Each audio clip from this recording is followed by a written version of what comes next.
Breaking news mga kababayan, barkong kinatatakutan ng Iran. Dumating na, mga opisyales, nagmamakaawa na kay Donald Trump.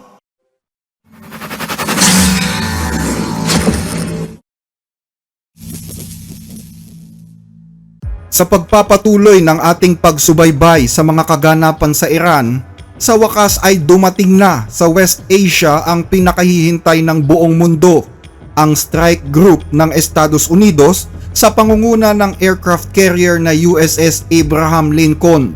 Dumating na sa Middle East ang USS Abraham Lincoln aircraft carrier at 3 pang Navy destroyers.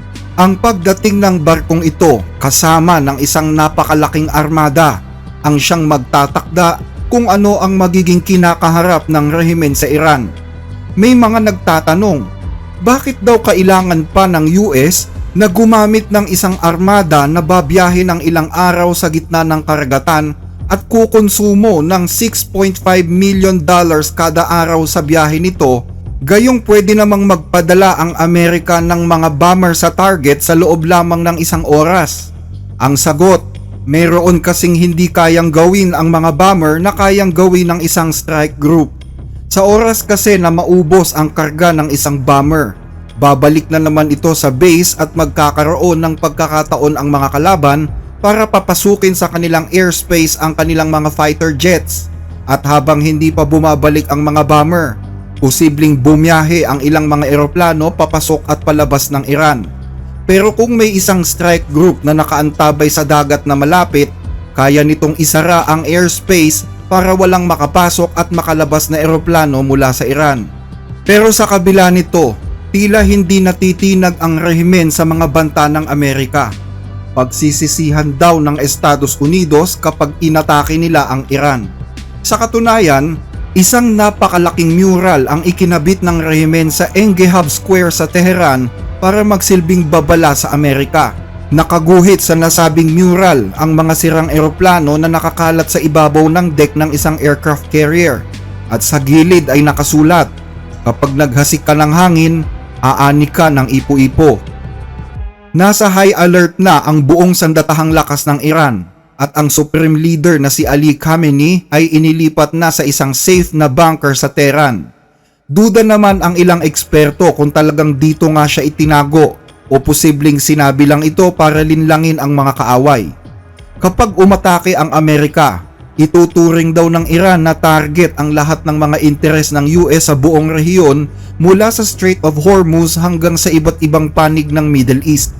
Magiging target din ng Iran ang United Arab Emirates airspace, ang mga oil refinery sa Azerbaijan at ang Saudi Aramco. Ayon sa isang news agency sa Iran, gagamitin daw ang mga 359 cruise missiles para wasakin ang mga ito. Meron kaming pambihirang kakayahan sa depensa. Mas handa kami ngayon kaysa sa dati.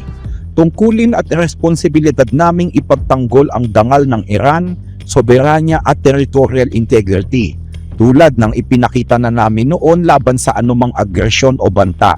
Tutugon kami ng mabangis at komprehensibo gamit ang buo naming puwersa. Bukod pa sa isang napakalaking mural, naglabas din ang rehimen ng isang propaganda video kung saan ipinapakita kung paano daw nilang wawasakin ang strike group ng Estados Unidos gamit ang ipinagmamalaki nilang Fatah ballistic missile. Ang naval doctrine ng Pentagon ay nakabatay sa isang paniniwala, ang alamat na hindi daw kailanman mawawasak ang Aegis system. Naniniwala sila na ang Spy-6 radar at ang 3 pangkaraniwang missiles ay makakagawa daw ng isang napakatibay na Iron Dome sa ibabaw ng tubig. Pero sa modernong digmaan, walang pwedeng makalusot sa batas ng physics. Ang depensa ng Amerika ay nakasalalay sa predictive interception. Ibig sabihin, kinakalkula lang nila ang trajectory arc ng target. Sa kasamaang palad ay hindi yan gumagana sa mga makabagong hypersonic missiles ng Iran. Kapag ang isang missile na tumatakbo sa bilis na Mark 13 ay dumating na sa maneuvering phase nito at biglang nagbago ng takbo sa loob lamang ng 1 segundo, mapaparalisa na ang mga supercomputer ng barko. Sa ganitong bilis ng missile, itatago ng plasma sheet ang missile para huwag makita sa radar. At syempre, hindi mo magagawang tutukan ang isang bagay na hindi mo na nakikita. Pero ang tunay na bangungot dito ay nasa kanyang matematika. Lahat kasi ng destroyer ay may limitadong bala lang. Sa isang saturation attack, kapag pinakawalan na ng sabay-sabay ang daan-daang mumurahing projectiles kasama ng mga malalakas na missiles, mag-o-overflow ang fire control system. Kahit na ma-intercept pa nila ang 90% ng paparating na target, mauubos at mauubos pa rin ang $20 million na mga bala nila dahil lang sa mga drones na nagkakahalaga ng $20,000. At kapag naubos na ang laman ng mga launchers na ito, ang higanting carrier na nagkakahalaga ng $10 milyong ay magiging isa na lang target na walang depensa. Sa ganitong tagpo, 3 minuto lang ang reaction time. Sa ganitong equation, ang mga aircraft carriers ay hindi na magiging hunters, kundi sila ay magiging pawang isang napakalaking target na kusang loob na pumasok sa loob ng killing zone. Sa ganitong gera na pinasok ng Amerika, talo na agad sila bago pa sila makagawa ng unang pagtira. Sa videong ito, malinaw na nakatuon ang atensyon ng buong puwersa ng Iran kung paanong wawasakin ang USS Abraham Lincoln. Pero may ilang mga eksperto ang naniniwala na ang higanting barkong ito ay posibleng decoy lamang ng Estados Unidos dahil na rin sa ingay na nililikha nito sa media at sa mga public announcement ng Pentagon. Sa ganitong taktika kasi, tiyak na lahat ng radar ng Iran ay tututok dito. Pero sa likod nito ay tahimik namang pumuposisyon ang mga B-2 bombers. Kung matatandaan noong June 2025, nagpalipad ang US ng mga B-2 bombers pasilangan sa Pacific Ocean papuntang Iran. Pero napag-alaman na decoy lang pala ang mga ito dahil ang tunay na umatake sa Iran ay ang mga B-2 bombers na lumipad pakanluran mula sa Atlantic Ocean. Naniniwala ang mga eksperto na sa pagkakataong ito, ang USS Abraham Lincoln ang posibleng maging decoy, pero ang tunay na pag-atake ay manggagaling sa mga B-2 bombers mula sa isla ng Diego Garcia. Maliban sa banta ng retaliation mula sa Iran, nagbigay din ng babala ang mga grupong gaya ng Hezbollah at Houthi na kung matutuloy daw ang paglusob ng US sa Iran, titiyakin nila na magliliyab ang rehiyon. Para sa kanila kasi, ang pagpaslang kay Ali Khamenei ay katumbas din daw ng pagpatay sa katatagan ng rehiyon at ng mundo. Magiging banta din daw sa kanilang pag-iral ang pagkawala ng matandang supreme leader. Dahil sa mga babalang ito, naniniwala ngayon ang mga eksperto na ang pag-atake ni Trump sa Iran ay isa na namang pagkakataon para muling pag-isahin ang Axis of Resistance na binubuo ng iba't ibang mga proxy group ng Iran sa Middle East. Pero para naman sa maraming mga komentarista, si Ali Khamenei ay maituturing na ngayon na isang naglalakad na bangkay. Ang bantang pagpatay ni Trump o ng kung sino man sa pinuno ay isang pagbabanta din sa milyon-milyon, 10-10 milyon o higit pa. Banta ito sa kanilang lahat dahil ang kanilang pinuno ay pinagbabantaan. Hindi pwedeng palampasin ito. Responsibilidad namin ng lahat, batay sa pananampalataya, paniniwala at tungkulin na harapin ang bantang ito. Pananagutan namin na gawin ang lahat ng mga hakbang at paghahanda para harapin ang bantang ito. Kapag pinaslang siya, huwag naman sanang mangyari, pagpaslang din yan sa katatagan at sa kalagayan ng rehiyon at ng mundo. Dahil na rin sa napakaraming mga tapat na mananampalataya at nagmamahal sa pinunong pangrelihiyon. Pahabain nawa ng Diyos ang kanyang buhay. Pananagutan namin na harapin ang bantang ito. Ipinalalagay namin na kami ang target dito at may karapatan kaming gawin ang para sa amin ay tamang gawin para harapin ang mga hamong ito.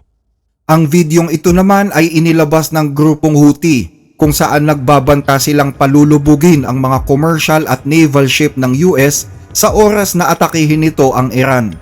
Pero kung suportado ng mga grupong ito ang Iran, suportado naman ng UAE, Jordan at United Kingdom ang anumang military action ng Estados Unidos. Nangako ang mga bansang ito na magbibigay sila ng mga logistics at intel support sa US sa oras na mangyari na ang pag-atake. Inaasahan din na tutulong ang nasabing mga bansa sa pag-intercept ng mga Iranian missiles at drones na tatarget sa Israel at sa mga base militar ng US sa region.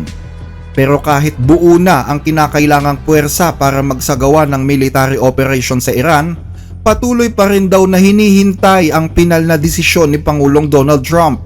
Hanggang ngayon kasi ay bukas pa daw ang US para sa anumang diplomatikong pakikipag-usap sa mga kinatawan ng Iran.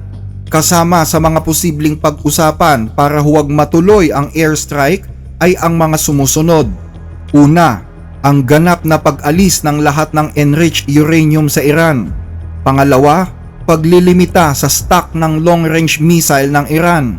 At pangatlo, pagbabago ng polisiya tungkol sa mga proxy sa region. Batay sa report, ifinorward daw kasi ni US Special Envoy Steve Witkoff kay Pangulong Donald Trump ang isang mensahe sa WhatsApp galing mismo kay Iranian Foreign Minister Abbas Araghchi, kasama ang isang sulat na galing naman kay Iranian President Masoud Pezeshkian na humihiling kay Trump na ipagpaliban muna ang isang military strike. Ayon sa isang hindi pinangalanang source sa Israel, nakalagay daw sa liham ng Pangulo ng Iran na nangangako ang kanyang rehimen na babawasan ang tensyon at tutugunan ang mga kahilingan ng US kung kinakailangan, para lang huwag nang makialam ang Amerika sa mga nangyayari sa Iran. Pero kung sakali daw na ituloy ang strike, posibleng targetin na lamang ang tahanan o taguan ng ilang mga opisyal na iniuugnay sa pagpatay sa mga nagkilos protesta, sa halip na wasakin ang mga gusali sa lungsod at mga opisina ng rehimen. At posible na isagawa daw ang strike na ito ngayong darating na linggo. Dahil dito, nagbabala na ang pinuno ng Civil Aviation Authority ng Israel sa lahat ng mga airline companies na magiging mas sensitibo ang himpapawid sa buong Middle East sa mga susunod na araw. At posible din umanong isara ng Israel ang kanilang himpapawid tulad ng ginawa nila noong mga buwan ng Abril at October 2024. Samantala, sinabi naman ng grupong Hirana, isang US-based human rights group, na as of January 27, may halos 6,000 kumpirmadong patay na sa Iran, bunsod ng mahigpit na crackdown ng rehimen laban sa mga nagsagawa ng kilos protesta. Pero naniniwala sila na higit pa sa 6,000 ang mga tunay na napatay. Ayon naman sa pahayag ng Iran International, umaabot na daw sa 36,500 ang mga taong pinatay ng Iranian Security Force simula pa noong January 8 hanggang 9, 2 araw na itinuturing nilang pinakamalupit na crackdown period sa kasaysayan ng bansang Iran. Kabilang sa mga numerong ito ang mga extrajudicial killings na nangyayari sa mga detainees na pinapatay sa loob mismo ng kulungan, hindi lang sa lungsod ng Tehran kundi sa iba't iba pang mga lungsod sa Iran. Meron din ditong mga pasyente sa ospital na binaril sa ulo habang nakakonfine. Katunayan nito ay ang mga medical apparatus na nakakabit pa sa kanilang mga bangkay na katawan. Baka pwedeng humiling sa inyo ng like sa ating mga video, lalo na po kung nagugustuhan ninyo ang ating mga talakayan. Malaking tulong po ito hindi lang sa ating channel kundi maging sa mga kababayan nating sinusuportahan nito. Maraming salamat po mga ka-blessed.